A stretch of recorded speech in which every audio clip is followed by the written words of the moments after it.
On the News Channel 5 network, this is OpenLine.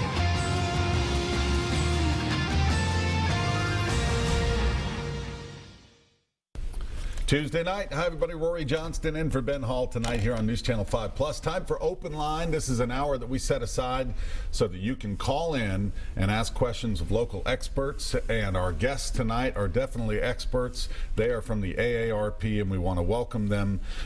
Peter Rosenberger is here. He is an AARP volunteer, I should say. And I'm just author. a volunteer. And the communications director right now at the AARP Tennessee, Tara Shaver. They are our guests. Good to have you both. Thank you for being here. Thanks, we Roy. appreciate it on a cold night. Keep the studio kind of warm, and I know most people are indoors tonight, so hopefully you are sitting around the TV and you might have some important questions for us, because this really is a topic that really almost everyone knows about, and that's caregiving. That's right. And this is really fascinating because at some point in your life you're going to be a caregiver, right? I mean, it really doesn't matter your age or where you are, or you're going to need some caregiving yourself, right? That's right. What's that you say, Peter? If you love somebody, you'll be one. You live long enough, you'll need one. Yep, that's it. That's right. And I should say that you're an author, and the book is called Hope for the Caregiver.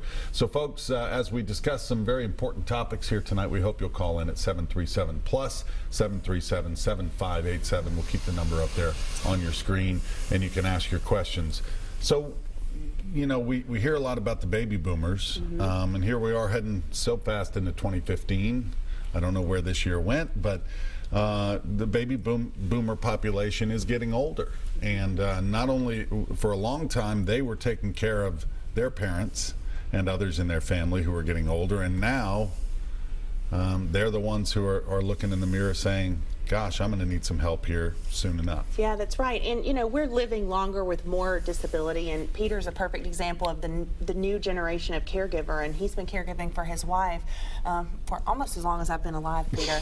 So it's been a long, long time. But he has been doing this, and it's the common thing now with caregiving for maybe a spouse who's starting to experience some difficulties, and maybe still caregiving for parents as well, and other loved ones. And so as we approach the holidays, you know, Thanksgiving's just around the corner. It's a really important time to check in with those caregivers and see how you can help them, and that's what we want to talk about tonight. And we want to hear callers' stories to talk about their caregiving situation and how Peter can be a blessing to them as we lead into the holiday season. We have one of our regular guests, Tim Takis, who's elder care attorney up in Hendersonville, and we talk.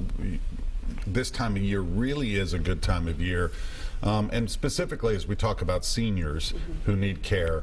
It is a lot of times family members will see them for the first time in maybe 3-6 months, maybe a year that they've seen them, and they notice mom's declining or dad is declining, or things look a little disheveled around the house, just not the way that they used to be. So it is a great time of year to kind of reassess. It is, and it's also the time that we want to encourage folks to really take a look at the person who's helping to provide care, because there's often someone else in the picture, even if you are making that trek home. And that's what we want to talk about, is how can you identify some signs that maybe the caregiver needs a little bit of relief, and there's a way that you can help them, not just the person who needs the care. And also tonight we want to talk about the cost of all this. It really is astronomical as we get into some numbers here tonight. So 737-PLUS is the phone number if you would like to call in.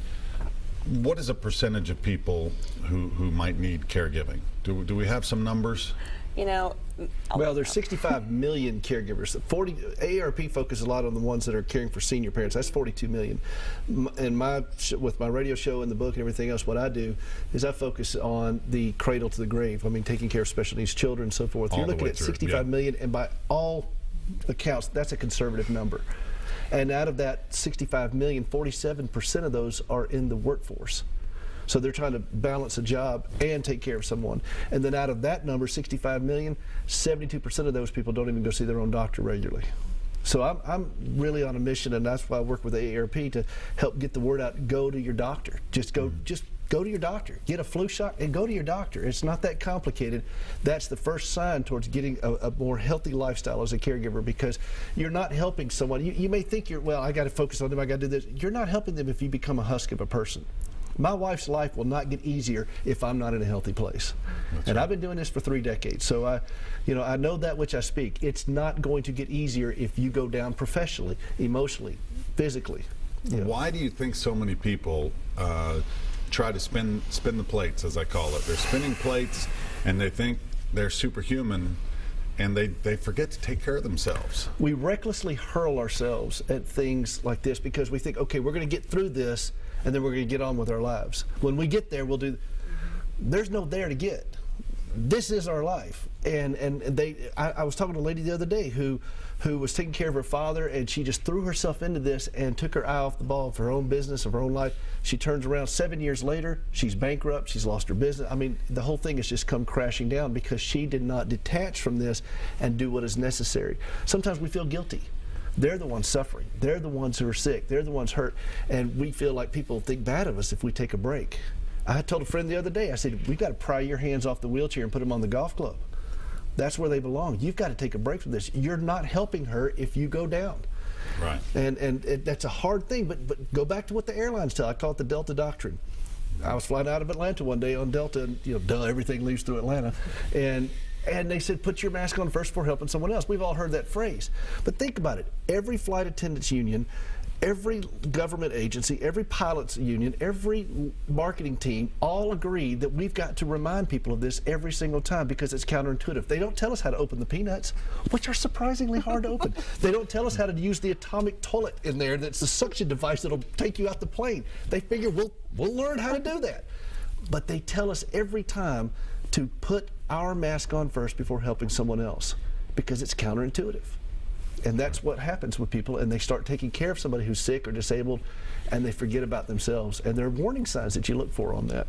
Okay, which we'll talk more about in just a moment. You look like you wanted to jump in on what he was saying. I was just going to say, one of the things that we often hear at AARP is that people just don't really identify themselves as caregivers until 7 years has passed, and all of a sudden the light bulb goes off. And so it always feels like it's just going to be for a short time until they realize that, and with many conditions, it could be for almost a lifetime. It could be for 15, 30 years. And so, you can't put your life on hold while trying to make sure this other person is Right. also taken care of. And that's what we've been on a mission to talk about for the last year and a half or so, to really help caregivers get a grip on what they're doing and recognize it so that they can then start living their lives and doing it in a more healthy way. Do you think people realize before they get into it, the emotional toll and the stress that it can cause? No.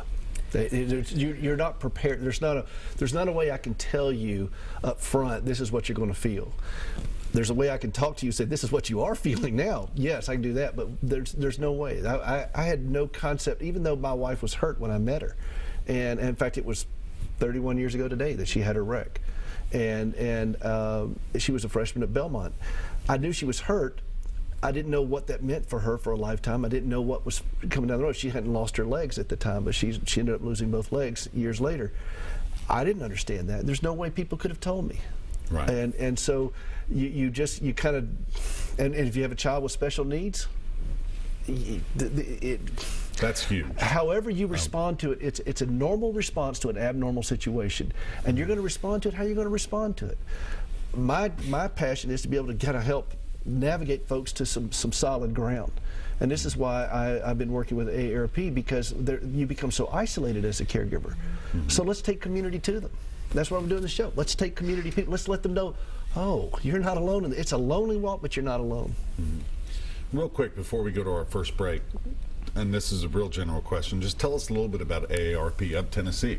Yeah, and so where you are and what you offer. So we have one state office, and it's here in Nashville. Right. We have about 650,000 members across the state, and we serve not only them, but their family and their loved ones. And so when you multiply that out, you're looking at a really large number of people Sure. that we're trying to reach through not just our member benefits, but through our services, such as the work that we do with Peter. He's been writing a blog for us for well over a year.